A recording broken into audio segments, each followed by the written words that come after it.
Pour l'adoption 674, contre 178, le Congrès a adopté.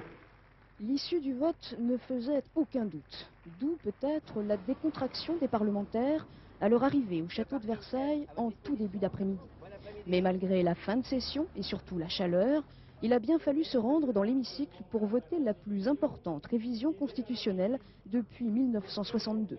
Une révision qui prévoit notamment l'extension du champ du référendum et l'instauration d'une session unique du Parlement. C'est le Premier ministre, Alain Juppé, qui a ouvert les débats avant que ne se succèdent à la tribune les représentants de chaque groupe parlementaire.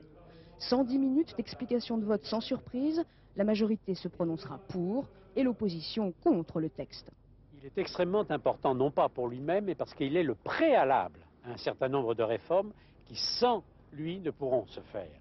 Des réformes par référendum, dans certains domaines, ce sera indispensable, domaine économique et social, et des réformes du travail de l'Assemblée, si l'on ne veut pas continuer les dérives auxquelles nous assistons depuis de nombreuses années.